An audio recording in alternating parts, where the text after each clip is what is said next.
Thank you for joining me, everyone. Charles Moskowitz here.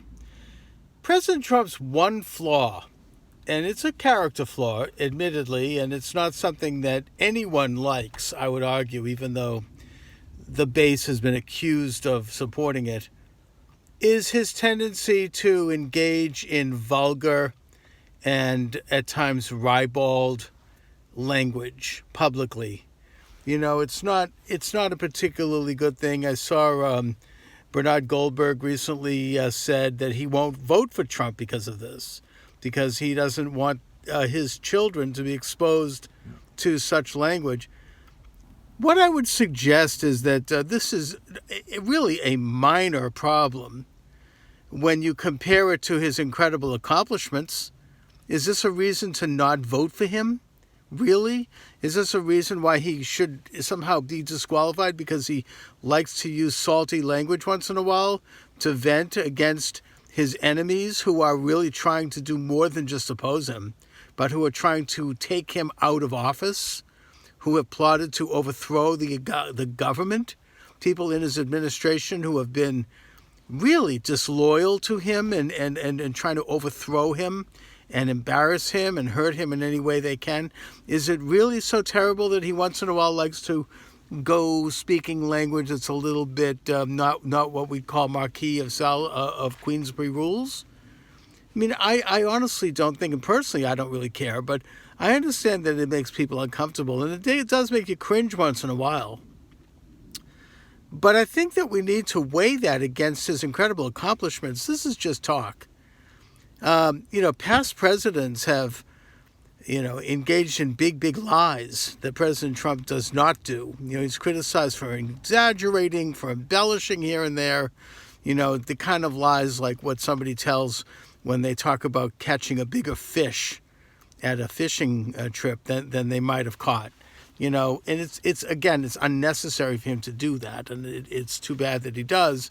But again, minor character flaw when you compare it to lies of the type that Obama said, like, you can keep your doctor if you like your doctor. If you like your health care plan, you can keep your health care plan. Knowing that was a lie. Or past lies and the Bushes involving themselves in various lies. And the other thing I'd point out is that to complain about this as a character flaw, the Bushes were involved in engaging the United States in perpetual wars around the world. That's a character flaw. They believed in world order, in the United States acting as a gendarme for the planet, as a part of an order of the world. That's a character flaw. That's one that hurts people, right? Obama was involved in his biggest flaw was that he was a sort of a control freak. He wanted to surveil everyone. He was, even his friends around the world. In fact, Angela Merkel was so angry when she found out that her phone was tapped that she wanted to bring it up to the UN. He wanted to know what everybody was. I think that his motivation was probably a rather petty one. He liked to know what people were saying about him. He liked the thrill of eavesdropping. There's something amazing about that. I get that. He wanted to know what people were saying, what people were doing.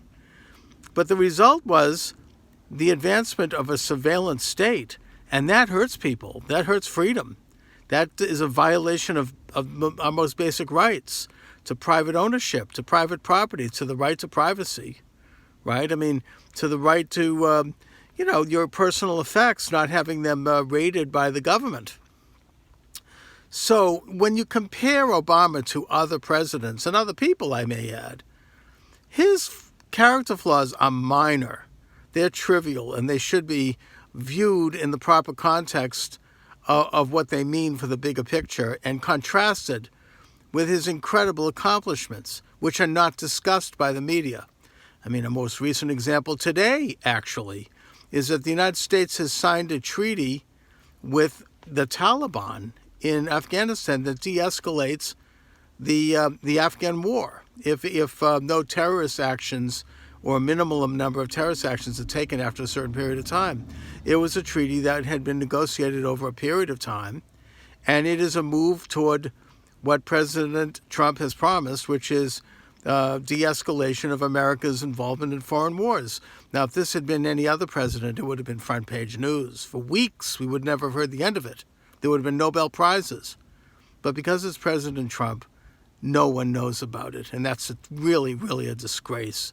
And that, again, shows the disloyalty of the media and of people in his own administration. And that, of course, brings up why he sometimes likes to swear a little bit. I think it's a reasonable outlet for him, given what he's up against. And I just pray for his safety, and I pray for his success, because I pray for this country's safety and success. Anyway, thanks for watching, everyone. Charles Moskowitz. Have a great afternoon.